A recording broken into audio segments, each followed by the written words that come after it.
পারে তারা উচ্চ পর্যায়ে সরকারের উচ্চ পর্যায়ের লোকজনের সঙ্গে বৈঠক করেছে। তারা কিভাবে ইঞ্জিনিয়ারিং করে এই সিটগুলো জিতে যাবে যাতে বিএনপি ক্ষমতায় আসতে না পারে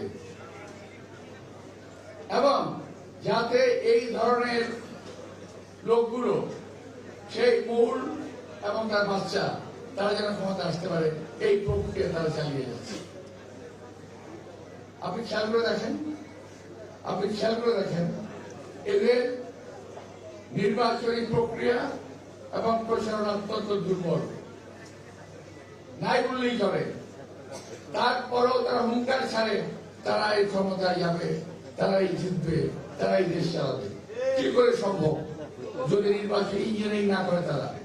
আমি মনে করি আমার দল এবং দেশবাসী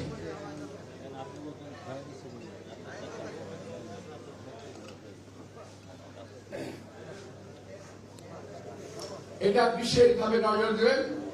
আমাদের নেতা এবং কর্মীরা বিশেষভাবে নজর দেবেন কোন রকম ইঞ্জিনিয়ারিং করতে যেন না পারে। আজকে এখানে আমাদের নির্বাচন পরিচালনা কমিটির আহ্বায়ক সাহেব রয়েছেন, আমার শ্রদ্ধা নেতা নজরুল ইসলাম খান আছেন, আমাদের পার্টির সেক্রেটারি জেনারেল মির্জা ফখরুল ইসলাম আলমগীর। আমি ওনাদের কাছে বলবো আমার এই কথাগুলোকে দয়া করে অবজ্ঞা করবেন না, কাজে রাখবে। যদি কথাটা শোনেন কাজে রাখবে, না শুনে কিন্তু ক্ষতি হয়ে যাওয়ার সম্ভাবনা আছে। আমি তো সিরিয়াসলি কথা বললাম। যাই হোক প্রিয় ভাইরা, আমি প্রথমেই বলতে চেয়েছিলাম যেটা আমি কথাগুলো আমার বক্তব্য শেষ করে দিচ্ছি, এখন আপনার সাথে মজা করবো আমি। সেটা হলো আমি যখন মঞ্চে দাঁড়াই আপনার খুব স্লোগান দিলেন, তাই না? পৃথিবীতে সবচেয়ে সহজ কাজ সমাবেশ এবং স্লোগান দেওয়া, সবচেয়ে সহজ কাজ। সবচেয়ে কঠিন কাজ কোনটা?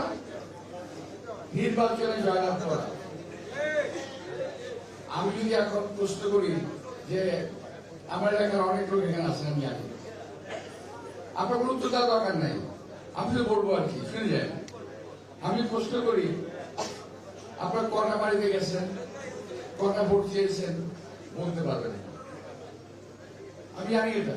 আমি বাসা থেকে বিলি করেছি। প্রথমে খুব ধীরে ধীরে একজন একটা হাত তোলে, তারপর আস্তে আস্তে সবাই হাত তোলে। আসলে কেউ যায় না, তো ভাই আমরা তো রাজনীতি নির্ভর হয়েছি, বহু নির্বাচন করেছি, আমি জানি। তবে হ্যাঁ, 17-18 বছরের নির্বাচনের কোন প্র্যাকটিস আমাদের নাই, ফলে এটা হতেই পারে। তা আমি বলবো যে আপনারা দয়া করে যে যেখানে আছেন, যে এলাকায় আছেন, দয়া করে আগের মতো হয়তো পারবেন না, কিন্তু যতটুকু পারা যায়। বিশেষ করে আমার এলাকাতে অ্যাপার্টমেন্টের সংখ্যা এত বেশি, ডোর টু ডোর যাওয়া খুব মুশকিল। কিন্তু তারপরেও আমাদের জনবল এত বেশি আছে, ইনশাআল্লাহ আমরা চেষ্টা করি সবাই ডোর টু ডোর যেতে হবে।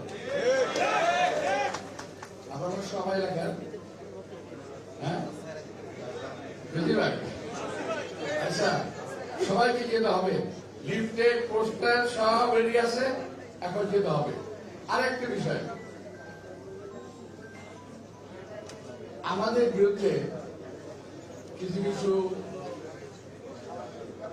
ছেলেপেলে আছে যারা খুব আগে বাজে কথা বলতেছে সোশ্যাল মিডিয়ায়, দেখেছেন না? খুব আগে বাজে কথা বলতেছে। কিছু বলে গেছে, আমি তার যে বলছি, এটা অপকর্ম করতেছে নিজেরা, চাপিয়ে দিয়েছে বিএনপির উপরে। নিজেরা চাঁদাবাজি করতেছে, নিজেরা চাপিয়ে দিচ্ছে বিএনপির উপরে। কি দুর্ভাগ্য আমাদের! ওদের সরকার ক্ষমতায়, আর আপনারা বলেন যে বিএনপি চাঁদাবাজি করে। সরকার কি করে? বিএনপির হাতে যে ক্ষমতা ছিল সেই ক্ষমতা দিয়ে এই পর্যন্ত প্রায় 6,000 কর্মীকে বহিষ্কার করা হয়েছে। আমি জানতে চাই কয়জন চাঁদাবাজকে সরকার গ্রেপ্তার করেছে? একজন চাঁদাবাজ গ্রেপ্তার করে নাই, কারণ তাদের সকলের চাঁদার মাপ পরিমাপ অনেক বেশি। আমি বাই নেম বলতে পারি, কিন্তু বলবো না, ইলেকশন আগে তো বলবো না। কে করে কার কাছ থেকে করে সব জানি এগুলো আমরা, কিন্তু চাপিয়ে দিচ্ছেন বিএনপির উপরে, বিএনপির নেতৃত্বের উপরে। ইলেকশনে আপনাদের বলার কিছু নাই।